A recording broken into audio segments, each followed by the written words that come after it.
Hello प्यारे बच्चों। आज के इस वीडियो में हम एक और इम्पोर्टेंट कॉन्सेप्ट सीखने वाले हैं। तो आपको पता चल रहा है कि आज हम क्या कॉन्सेप्ट सीखेंगे। तो आपकी स्क्रीन पे क्वेश्चन दिख रहे हैं। हम आज घटाना सीखेंगे और ये जैसे अपन नॉर्मल घटाते हैं उस तरीके के घटाव नहीं सीखेंगे। जैसे एक नंबर पार्ट क्या दे रखा है, 2x में से 5x अपन घटाएंगे तो कैसे घटाते हैं। 6xy में से -xy को कैसे घटाएंगे। 9y में से माइनस का 7x कैसे घटाते हैं।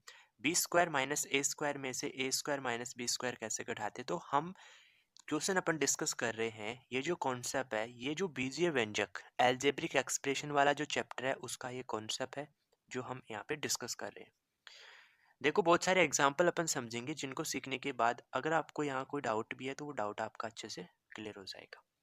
देखो सिंपल, 2x में से क्या करना है, 5x घटाना है तो आपको 2x तो यहाँ लिख लेना है और 5x आपको यहाँ लिख लेना है और इनको क्या करना है, माइनस करना है। देखो आपको क्या करना है, इन दोनों के साथ x तो है ही, तो x को तो आपको ऐसा कैसा कॉमन रखना ही होगा सभी पदों में। यहाँ देखो ये 5 किसका, माइनस का है और 2 किसका, प्लस का है। तो एक प्लस का इंटीजर एक माइनस का इंटीजर है। तो आप इंटीजर का सब्ट्रैक्शन एडिशन ये कैसे करते हो, वही लॉजिक यहाँ पे लगाना है, कोई अलग से लॉजिक नहीं लगेगा। बस आपको वेरिएबल चर को उसके साथ लिखते हुए चलना है। अब यहाँ पे 5 माइनस का है, 2 प्लस का है, तो एक प्लस का इंटीजर एक माइनस का इंटीजर तो आपको पक्का घटाना पड़ेगा। तो 5 बड़ा है, 5 में से 2 घटाओगे तो कितना आ जाएगा, 3 बचेगा। अब 5 जो इंटीजर था वो माइनस का था तो बचेगा किसका, माइनस का। यानी जब आप 2x में से 5x घटाओगे तो आंसर क्या आएगा, माइनस का 3x आएगा। सभी बच्चों को समझ में आ गया होगा। अगर नहीं आया तो हम और एग्जाम्पल प्रैक्टिस कर रहे हैं, आ जाएगा। 6xy में से -xy घटाना है। देखो लिख लो जैसा क्वेश्चन कह रहा है, 6xy दे रखा है, इसमें से हमें क्या करना है, -xy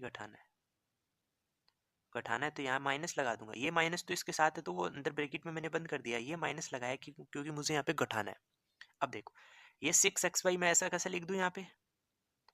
अब जब भी आपको दो नेगेटिव साइन एक साथ मिलते हैं, देखो ये भी है और उसके बाद अंदर नेगेटिव साइन है, तो ये दोनों माइनस माइनस गुना होके क्या बनाएंगे, प्लस बना लेंगे। समझ रहे हो बच्चों, फिर से समझ लो। जब भी दो नेगेटिव साइन एक साथ आते हैं तो वो मल्टीप्लाई होते हैं और मल्टीप्लाई होके वो क्या साइन बनाएंगे, प्लस का साइन बनाएंगे। आगे आपको क्या दे रखा है, एक्स और वाई दे रखा है। देखो इस एक्स वाई के साथ यहाँ पे कोई भी इंटीजर नहीं दिख रहा ना, तो आप 1 ले लो, क्योंकि 1 यहाँ पे एक्स वाई को आप 1 से मल्टीप्लाई करोगे तो एक्स वाई आ जाता है, इसलिए यहाँ पे 1 लिखा हुआ नहीं है। बाकी आप लिख सकते हैं, कोई गलत नहीं होगा। अब देखो इसके अंदर जो वेरिएबल एक्स वाई था, इसके अंदर वेरिएबल एक्स वाई है, तो एक्स वाई आपको ऐसा का ऐसा लिखना होता है, क्योंकि मैंने कहा था वेरिएबल को आप ऐसा कैसा लिखते हो। अब इंटीजर देखो, यहाँ पे प्लस का 1 है, यहाँ पे प्लस का कितना है, 6 है, तो दोनों इंटीजर प्लस हो जाएंगे, तो 6 प्लस 1 कितना आ जाएगा, 7। जब आप इन 6xy में से अगर -xy घटाओगे तो आंसर कितना आ जाएगा, 7xy आ जाएगा। समझ पाए। अगले एग्जाम्पल समझो। देखो 3 नंबर पार्ट समझो, 9y में से -7x। देखो यहाँ पे 9y दे रखा है, हमें क्या करना है, माइनस का 7x घटाना है, माइनस। तो मैं क्या लिख लूं, यहाँ पे मैं 9y लिख लूंगा। मैंने अभी अभी क्या बताया आपको 2 नंबर पार्ट में, कि जब भी दो नेगेटिव साइन एक साथ दिखे तो वो किस में कन्वर्ट हो जाएंगे, प्लस में, और यहाँ पे क्या आ जाएगा, 7x आ जाएगा। अब कुछ बच्चे बोलेंगे कि 9 में 7 जोड़ दो और 16y(x) लिख दो, 16xy लिख दो। नहीं बच्चा, यहाँ पे आप ऐसा नहीं कर सकते। क्यों नहीं कर सकते उसका मैं कारण बताता हूँ। देखो अगर आप पार्ट नंबर 1 और पार्ट नंबर 2 को देखोगे तो उन दोनों के अंदर जो इंटीजर थे उनके साथ जो वेरिएबल था, चर था, वो समान था। देखो अभी आपने देखा 1 नंबर पार्ट और 2 नंबर पार्ट। 1 नंबर पार्ट में दोनों में x चर था, 2 नंबर पार्ट में दोनों में एक्स वाई चर था, इसीलिए हम उनको सरल कर पा रहे थे। लेकिन यहाँ क्या हुआ, इस इंटीजर के साथ तो वाई चर है और इस इंटीजर के साथ एक्स चर है, तो जब इस टाइप का अगर व्यंजक बनेगा तो बच्चा इससे ज्यादा आप उसको सरल नहीं कर सकते। यानी यही क्या आ जाएगा, आंसर आ जाएगा। समझ पाए। आपको इसको आगे सरल करने के लिए इन दोनों चर का वैल्यू समान होना जरूरी है। यानी यहाँ पे x आ रहा तो यहाँ पे भी x आना चाहिए, यहाँ पे y आया तो यहाँ पे भी y आना चाहिए, तभी आप इनको आगे सरल कर सकते हो। ओके, और एग्जांपल समझो। देखो 4 नंबर पार्ट देखो क्या दिया है, बी स्क्वायर माइनस ए स्क्वायर। हमें ये एक व्यंजक दिया है और दूसरा व्यंजक दिया हमें ए स्क्वायर माइनस बी स्क्वायर, और इनको क्या करना है, हमें घटाना है।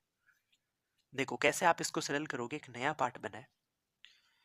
आप इनको ऐसा कैसे लिख लो, बी स्क्वायर माइनस ए स्क्वायर, आप ऐसा कैसे लिख लो।